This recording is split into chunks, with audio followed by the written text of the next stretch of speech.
we have seen how the flow in a converging diverging nozzle behaves as we change the back pressure, and we have seen how the mass flow rate and exit plane pressure varies as the flow develops and the pressure is continuously say decreased from pressure ratio of 1, that is pressure ratio between the pressure at the reservoir and pressure at the back.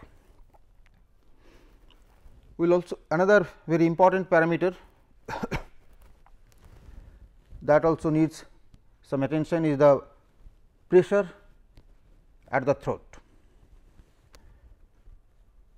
If we plot pressure at the throat with respect to the pressure at the back, that is if we plot the pressure ratio P throat by P 0,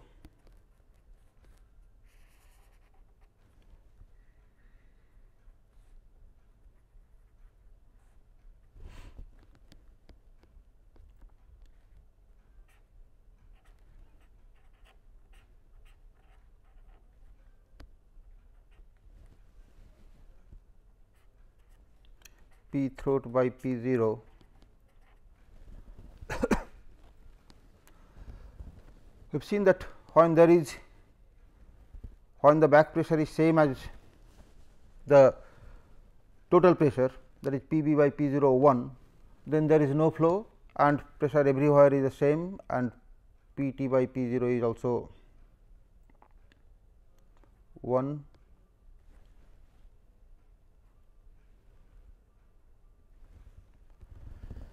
Subsequently, as the back pressure is decreased,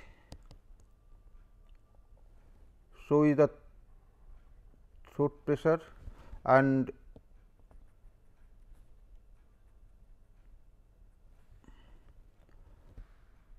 when we have reached the level of P 2, pressure at the level of 2,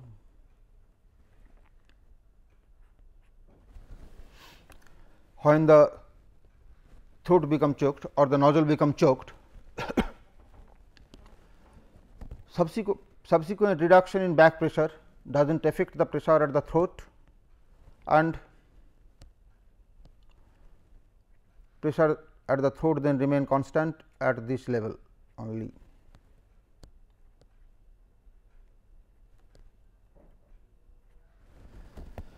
In terms of our flow regimes, regime 1 where the flow is purely subsonic. So, this represents regime 1, and in regime 2, 3, 4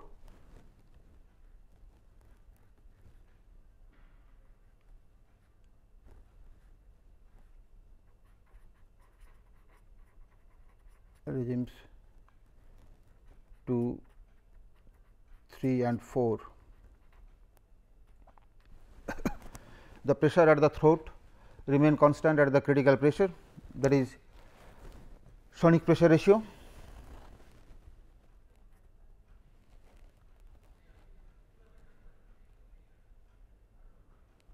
P star by P 0.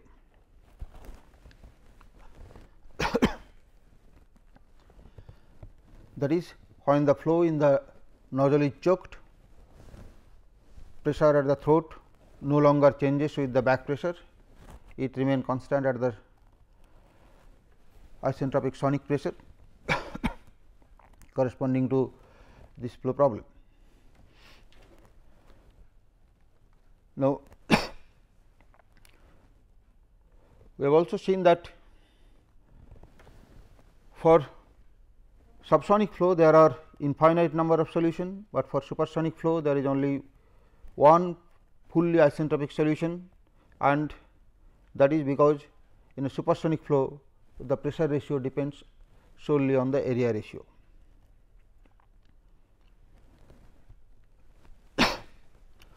In our discussion we have also seen that when the back pressure reaches a certain value which is denoted at the level 4, then the shock stands at the exit plane and any pressure, any back pressure which is less than P 4, there is no more normal shock in the duct. So, for pressure ratio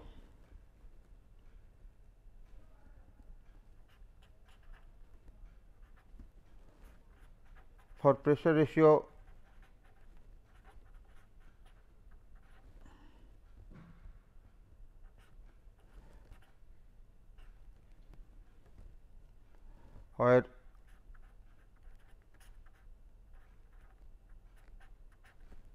P 4 by P 0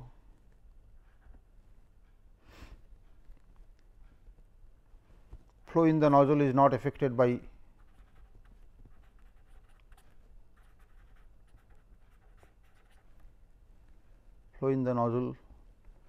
unaffected by back pressure.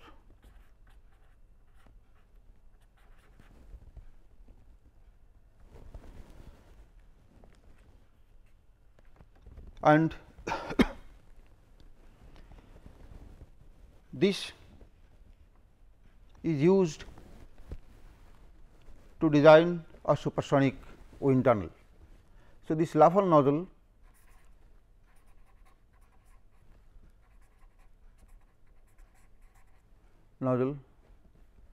can act as a supersonic wind tunnel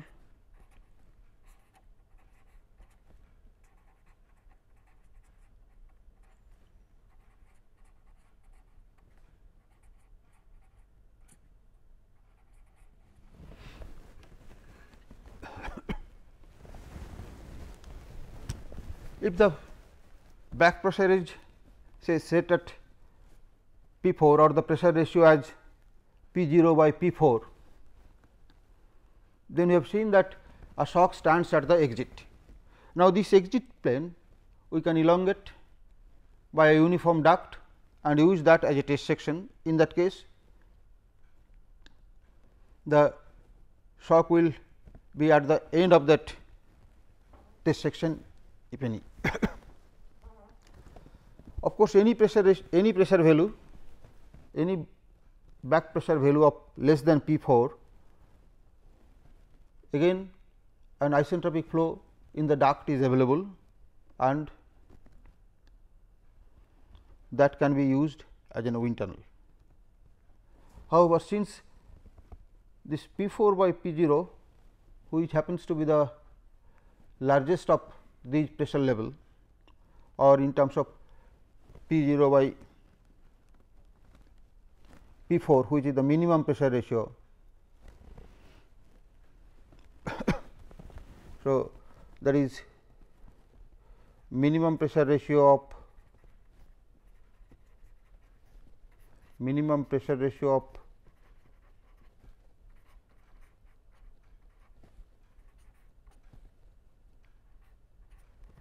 P 0 by P 4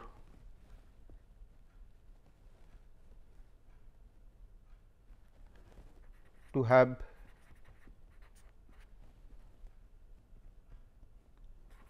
full supersonic flow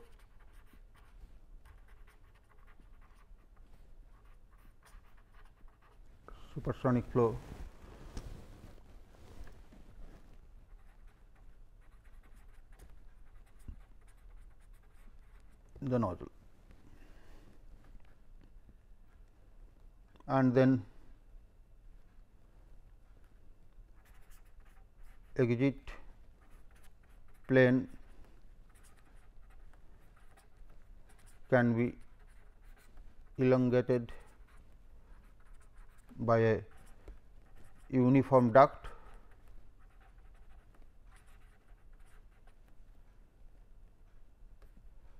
which acts as the test section.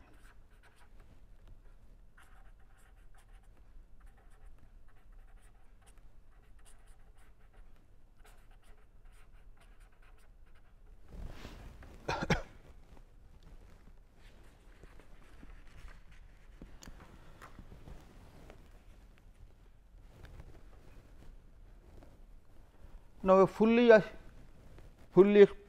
isentropic expansion which corresponds to level P 6 by P 0, since it is considerably larger than this minimum pressure ratio P 0 by P 4, it is really not essential to operate the wind tunnel, because what is required is a uniform supersonic flow in the test section, which can be attained with this value of pressure ratio, that is P 0 by P 4, the minimum pressure ratio.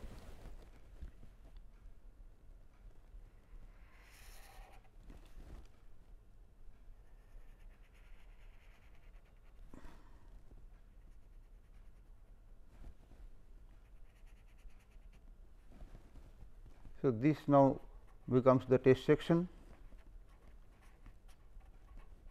and you see that the entire this part can be called the exit plane.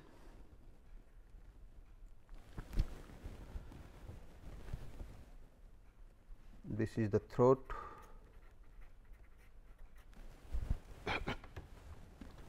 Now, if this pressure ratio P 0 by P 4 is maintained continuously, that is, if we have sufficient power to maintain this pressure ratio continuously P 0 by P 4, we can get a continuous tunnel. However, if there is not sufficient power to maintain this pressure ratio continuously, but then we can have a short duration blow down tunnel. This is essentially the principle of designing a open circuit supersonic tunnel. Now, as we have seen earlier that in a supersonic flow, the Mach number at any particular station is solely depends on the area ratio. So, for a given wind tunnel of fixed area ratio, there is only one Mach number at which we will have full supersonic flow throughout the nozzle. For any other Mach number, there will be a shock, that is, for only one particular pressure ratio we will have one Mach number for which the flow is purely supersonic in the wind tunnel. With that set pressure ratio we can, and fixed area ratio, the tunnel cannot be operated at any other Mach number. To operate the tunnel at different Mach number, either the area ratio need to be adjusted or the pressure ratio need to be adjusted.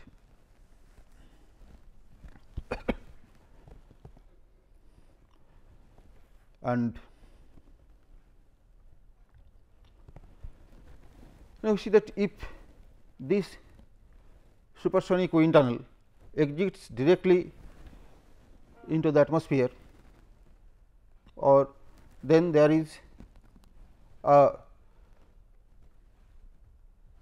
shock at the exit and there is a large amount of pressure loss, and for that purpose the tunnel can be operated at pressure ratio tunnel to be operated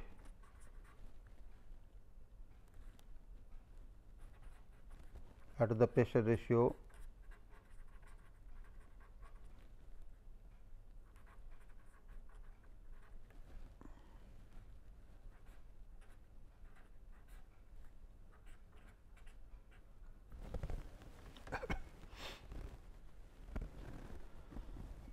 since the Mach number is fixed by the area ratio, this tunnel will operate at a single Mach number, which is called the design Mach number, and cannot be run as a fully supersonic wind tunnel at any other Mach number. Now, if the tunnel directly exits or discharges directly into the receiver, then this is the minimum pressure ratio that has to be maintained for supersonic flow in the test section. However, if we have a diffuser, even a subsonic diffuser attached at the exit, we can operate the tunnel at a lower pressure ratio. That is because at the end of the test section we will have then the normal shock and the flow downstream will become subsonic,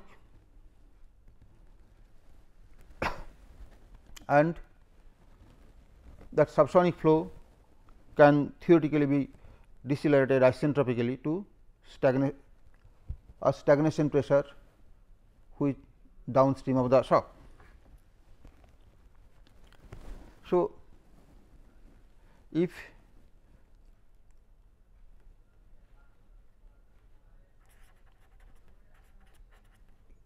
can be operated at a lower pressure,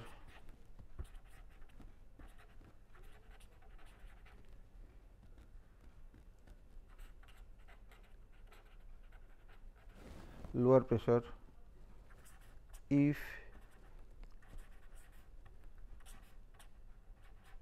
a diffuser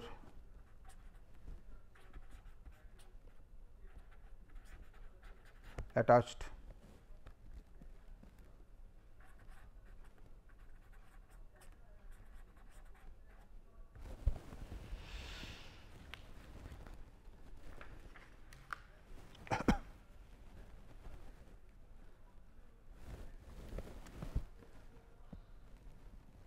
see what happens then. Let call this be this section, and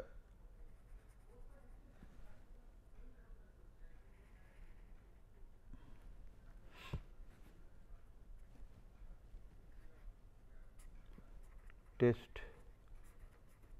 section. Let us call that the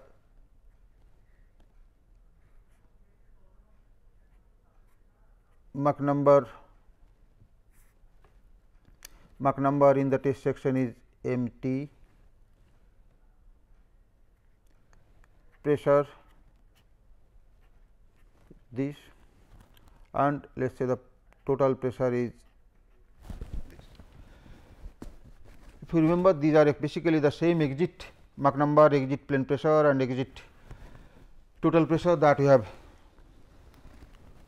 denoted by a subscript E earlier. Now, there is a normal shock here,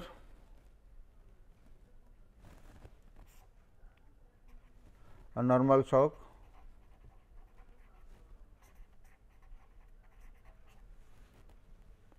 and let us say this is the downstream Mach number. As before, we will denote it by M 2, and this P 2, which happens to be that back pressure P 4,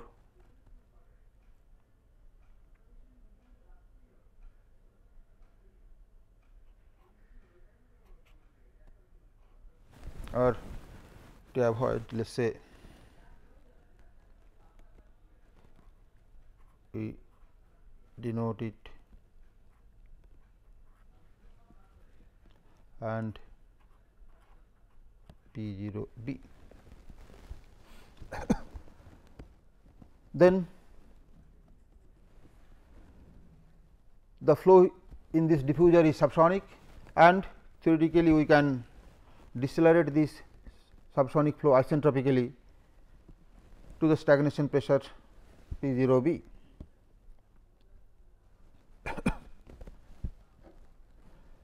And required pressure ratio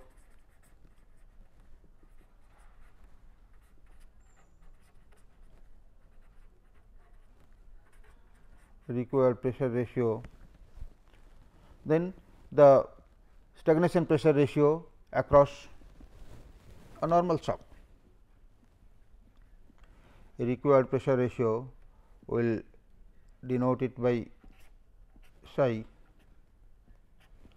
equal to P 0 T by P 0 B, which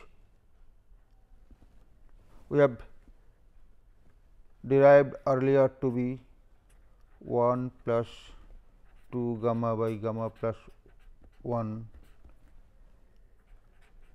m t square minus 1 to the power 1 by gamma minus 1 into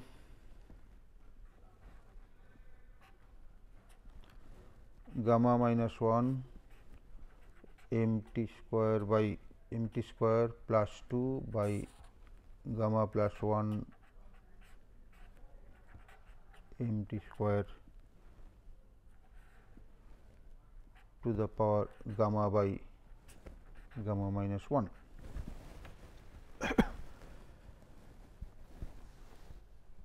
So, using a subsonic diffuser at the end, we can operate the wind tunnel at a pressure ratio which is much smaller, and this type of pressure recovery is called a normal shock recovery. Normal shock recovery.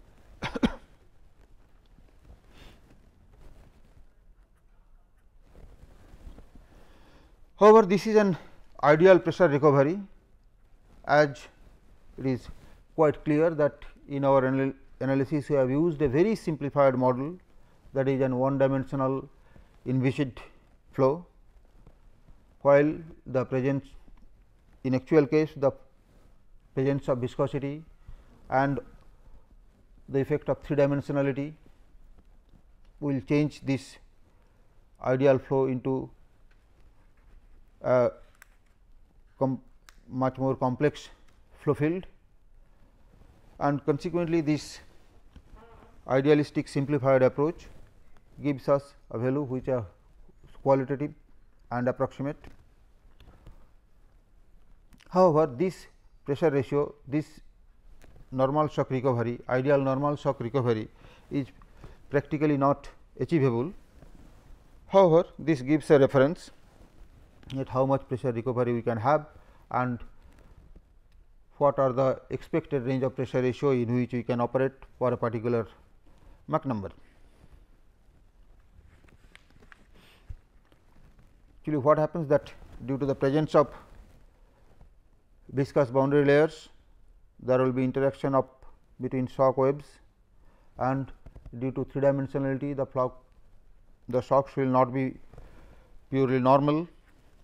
So, we have to consider the possibilities of oblique shock, shock boundary layer interaction, even shock interaction, which is of course not possible to analyze within this framework of one dimensional flow. In many practical cases, instead of a normal shock recovery using a diverging diffuser, what is used is a very long duct, very long uniform duct, and then taking the help of the boundary layer development and thickening of the boundary layer, and consequently a series of shock interaction, a certain amount of recompression is possible, and this is a very practical use, because there are many wind tunnel where this type of pressure recovery through recompression by shocks is achieved in practice.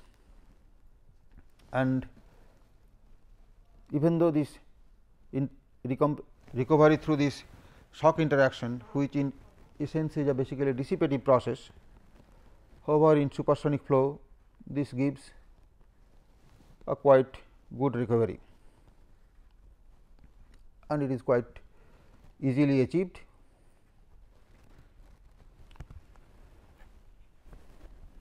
Now, theoretically even a much larger pressure recovery can be achieved. That is, let us say now we have a supersonic diffuser, that is again a converging diverging duct at the end of the test section. That is, let us say if we have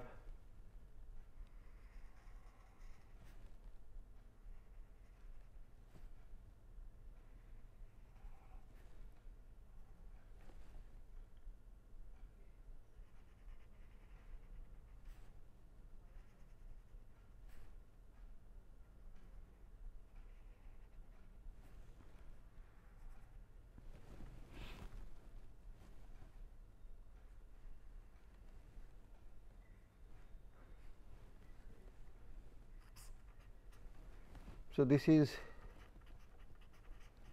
the nozzle, this is the test section,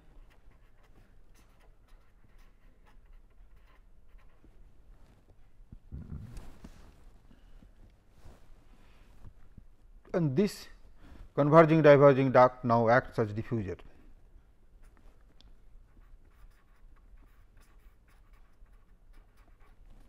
Let us say we will call it converging diverging nozzle, and this is converging diverging diffuser. Now, ideally this supersonic flow can be decelerated in a converging duct, and again at the throat it is, this is the second throat,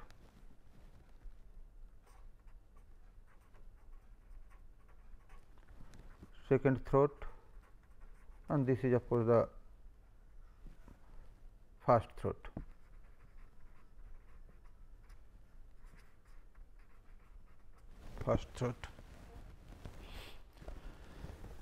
So, the supersonic flow in the test section can be decelerated in the converging duct, and ideally this will now reach to a sonic condition at the throat, and then this will further decelerated in the diverging part of the duct.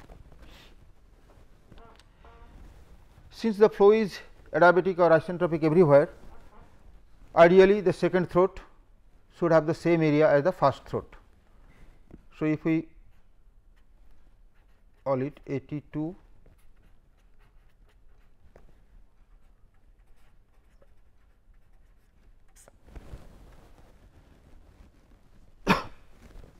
since the isentropic flow is basically reversible, we are just simply reversing the same flow here, and as a result theoretically the pressure here, the total pressure here and the total pressure here will be same. So, there is no pressure loss, and consequently no power required to drive this wind tunnel.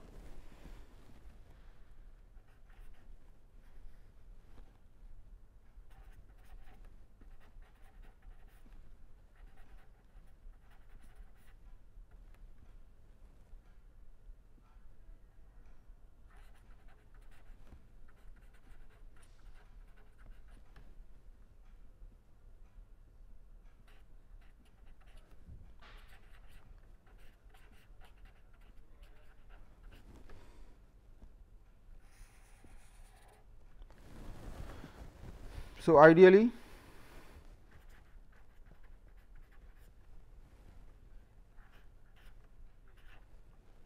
P 0, let us say P 0 1, and we call this P 0 B.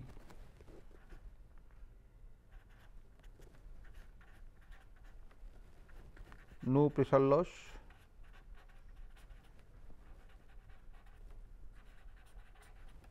and hence no power required.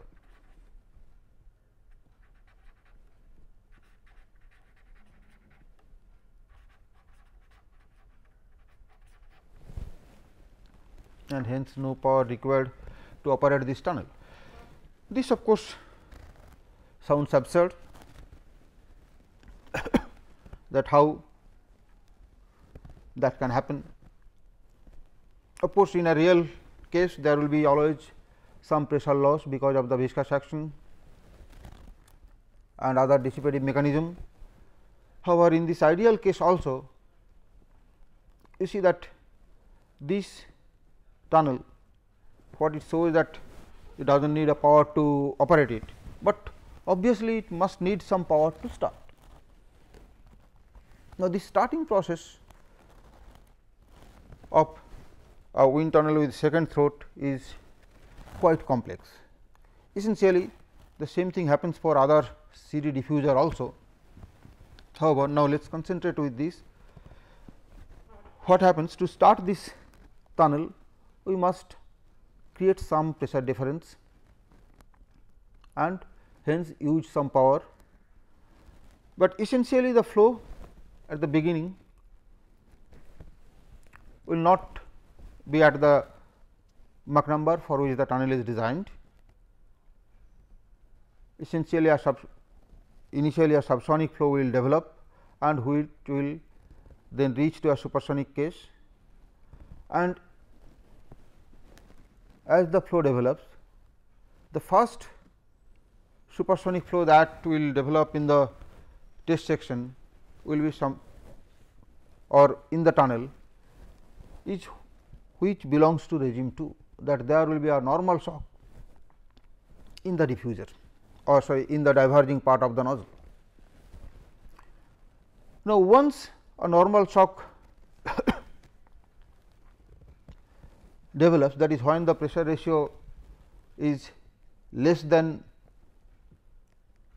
P 0 by P 4 or P 0 1 by P 4, then there is a normal shock at the nozzle. And now, in the test section, then the flow is subsonic,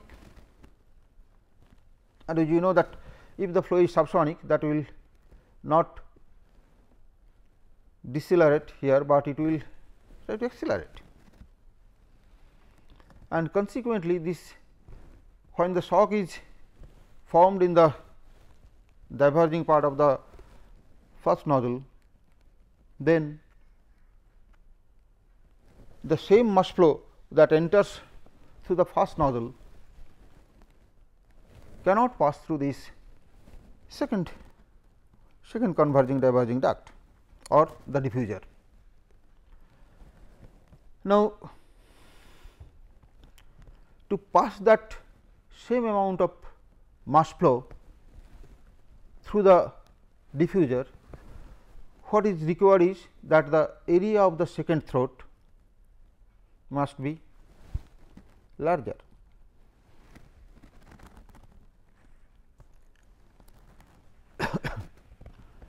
This we can see. So, to start,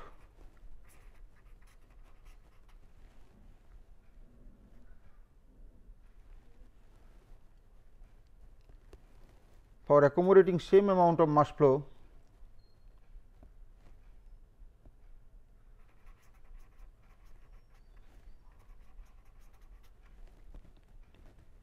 maintaining same mass flow,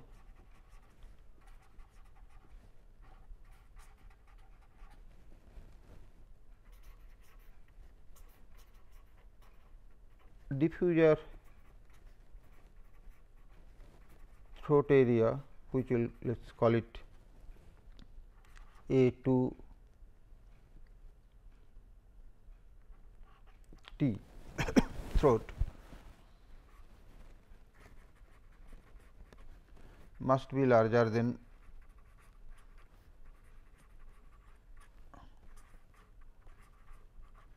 first throat,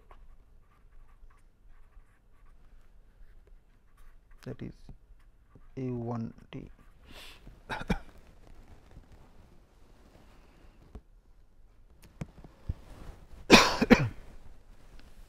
And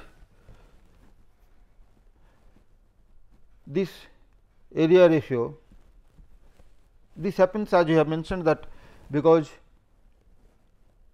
before the final flow develops, a situation comes where there is a shock in the diverging part of the first nozzle or the first converging diverging duct, or we will call them nozzle and diffuser. So, there is a shock in the diverging part of the nozzle, and consequently a subsonic flow in the test section. Now, from continuity you can see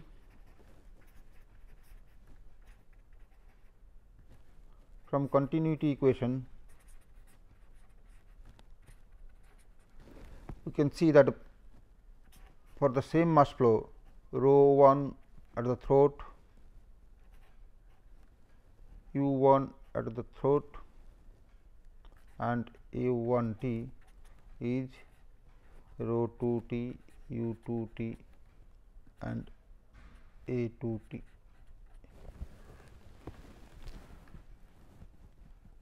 In adiabatic flow, since the flow is adiabatic, we have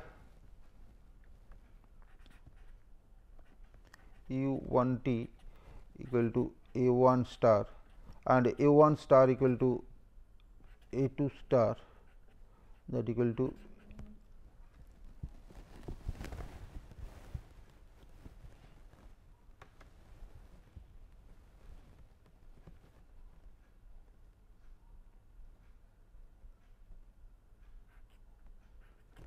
and similarly also T 1 throat is T 2 throat.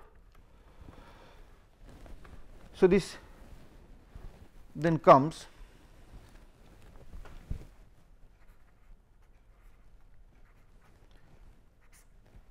area ratio second throat by first throat is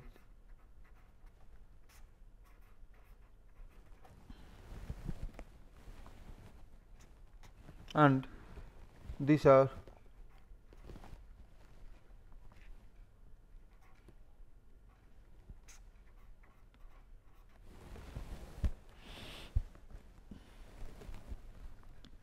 and this is what we have derived earlier to be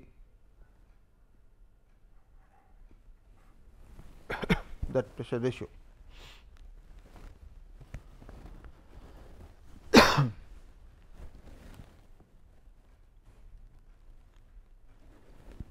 We also derive a diffuser contraction ratio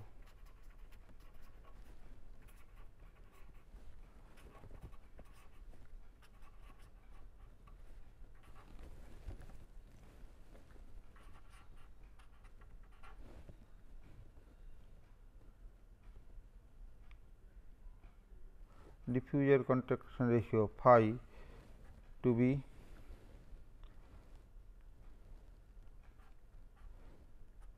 test section area by second throat area.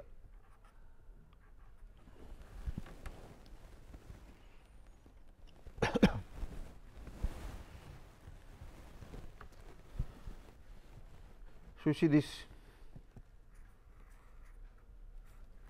phi max is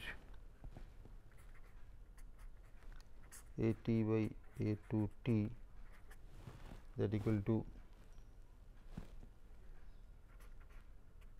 a t by a 1 t into a 1 t by a 2 t.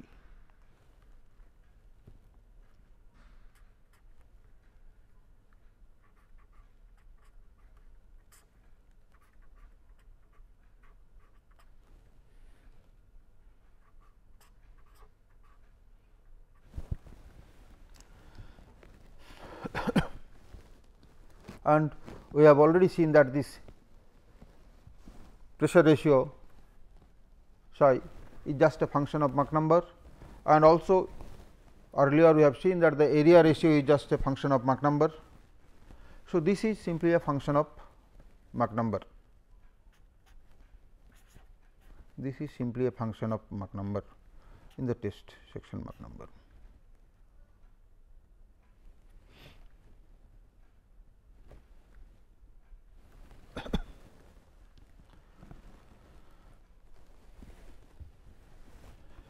So, this gives what the maximum contraction that is can be allowed, or the minimum second throat area that can be allowed, so that the mass flow, same amount of mass can flow through the entire wind tunnel.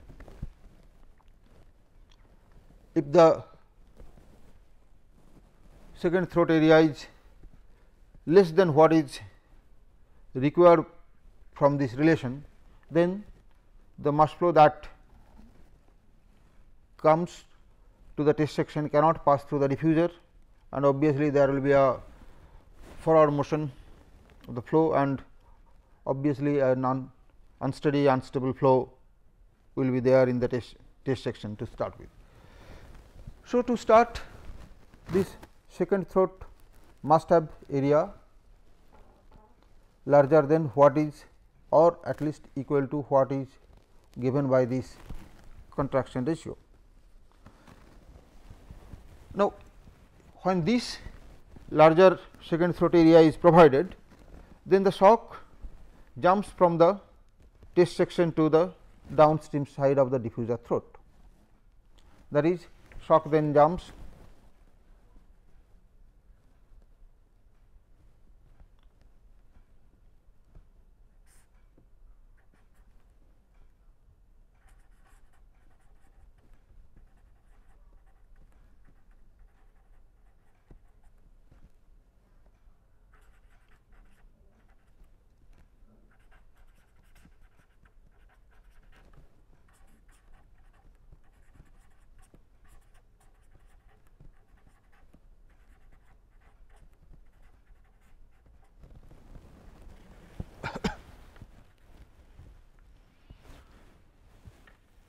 and let us say that we call this to be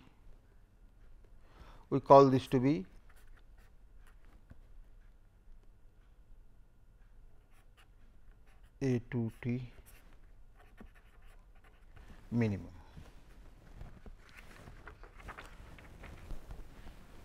So, for second throat area,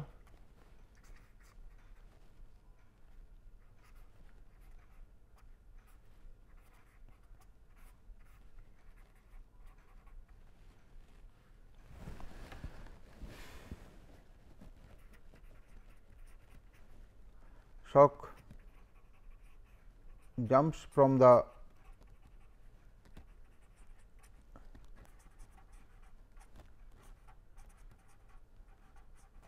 test section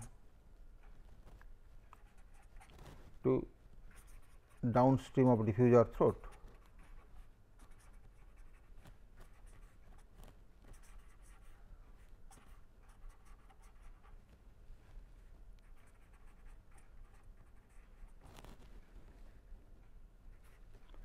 This process is known as swallowing.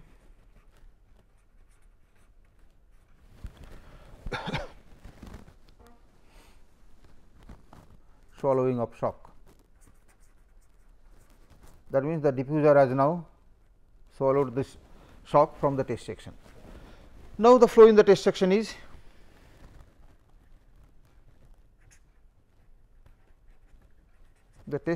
now fully supersonic.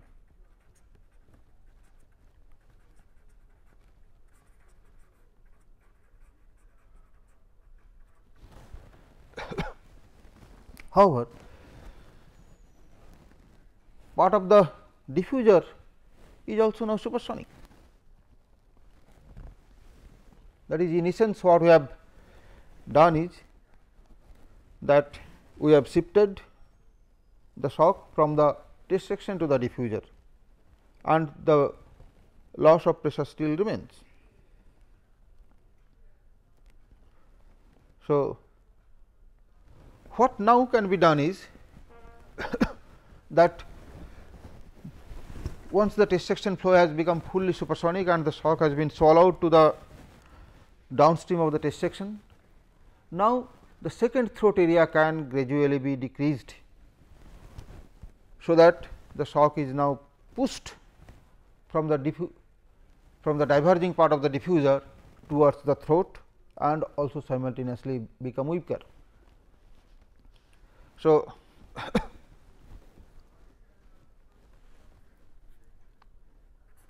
A2T can now be gradually decreased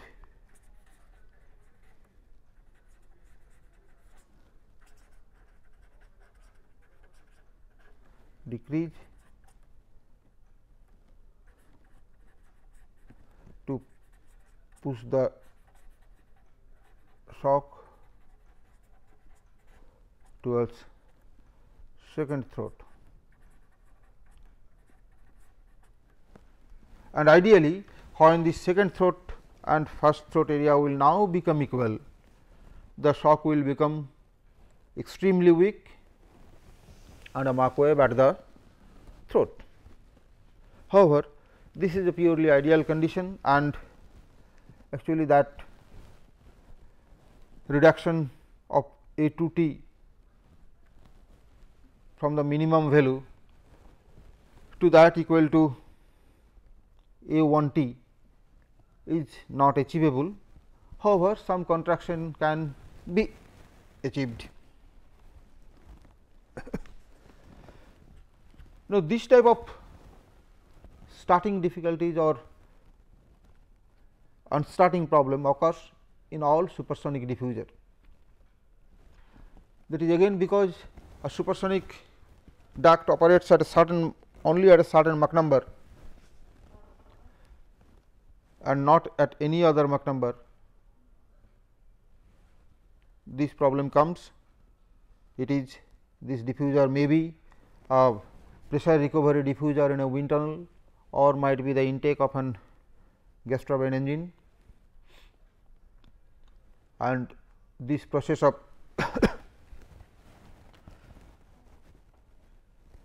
starting difficulty, which is known as unstarted diffuser or unstarted intake, unstarted wind tunnel, always occurs when there is a supersonic diffusion is required. Ideally, a supersonic diffuser will work perfectly at the design Mach number, but the design Mach number is usually achieved in a continuous process. So, assuming that if there is an intake, a supersonic intake, which is designed to work at a certain Mach number, will have this starting problem, because for any Mach number less than the design Mach number, the design mass flow cannot go through that intake. Consequently, the intake will spill some of the mass, and there will be formation of shock, and this shock will not remain stationary, it will just move along, and an unsteady flow will develop. However, if as is discussed in this wind tunnel problem, is the area is adjusted properly, then at one time the flow will start, but if it is not, then the intake may remain unstarted.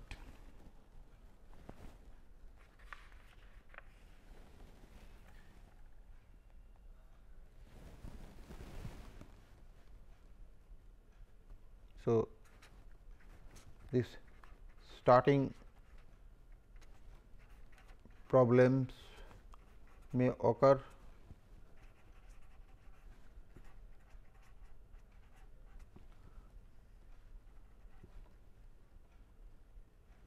in all supersonic diffuser.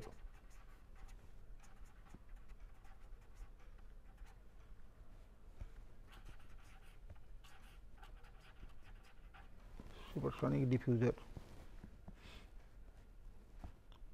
and supersonic diffuser may remain unstarted.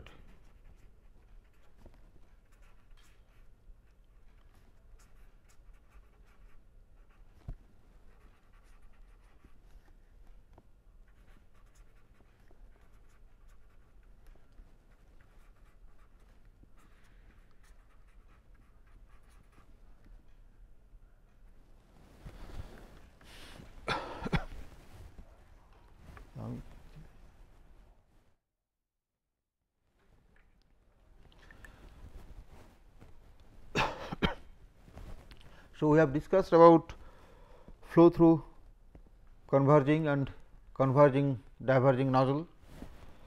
We have seen that in case of a converging nozzle, the flow can be depending upon the pressure at the exit.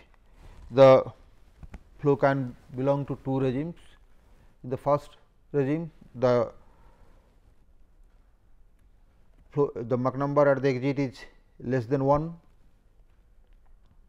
and the pressure at the exit is same as the back pressure. It is not possible to have different exit pressure from the back pressure. In regime 2, the flow is choked, the Mach number at the exit plane is unity and there may be a difference between exit plane pressure and back pressure, which is then adjusted in expansion outside the duct by unsteady wave propagation mechanism, and in a converging duct the maximum flow speed that can be achieved is at the exit plane Mach equal to Mach 1. We have also considered a converging diverging nozzle and we have seen that for a very small pressure ratio, that is delivery pressure to the supply pressure. For small values of this delivery pressure to supply pressure ratio, the flow through the converging diverging part of nozzle is purely subsonic, or in the converging part the flow accelerates and in the downstream diverging part flow again decelerates. The exit plane pressure is same as the back pressure or the supply pressure. These flows we have designated in regime 1. So, at certain level of back pressure, the Mach number at the throat reaches unity and any reduction in the back pressure or supply pressure does not affect the flow in the converging part of the converging diverging nozzle, and the converging diverging nozzle is the then called choked. Any pressure ratio below that, now there are different flow regimes. Up to a certain pressure ratio, the flow in the diverging duct portion of the duct will accelerate to some supersonic flow velocity, and then if the pressure ratio is not sufficiently low, there will be a normal shock and flow will become subsonic and gradually the pressure will rise to the supply pressure level or back pressure level.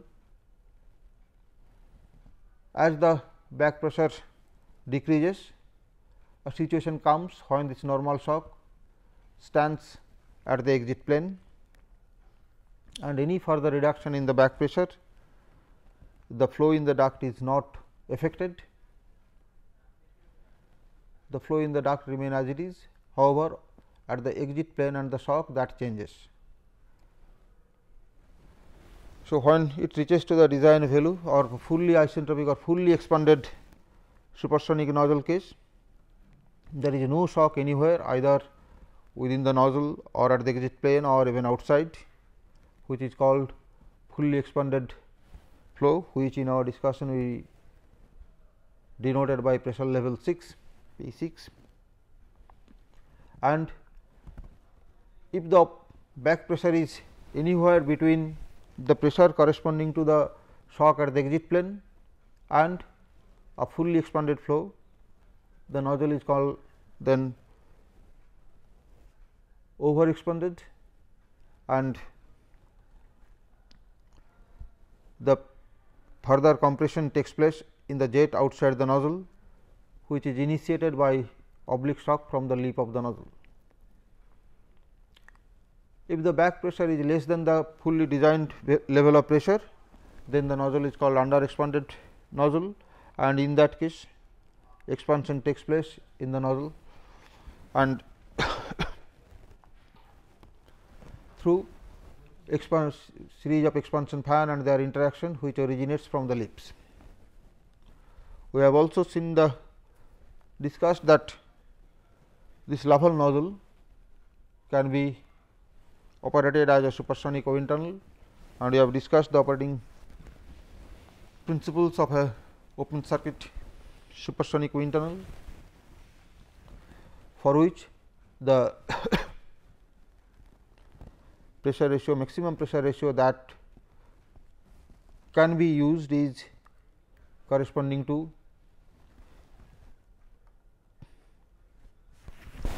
the pressure at which the shock stands at the exit plane, and the exit plane can be elongated to make the test section. Then we have discussed how the tunnel can be operated at a lower pressure ratio. We have discussed about the normal shock recovery, and we have also discussed about pressure recovery through a second throat and very simple idealistic discussion of the starting problem of a second throat or supersonic diffuser.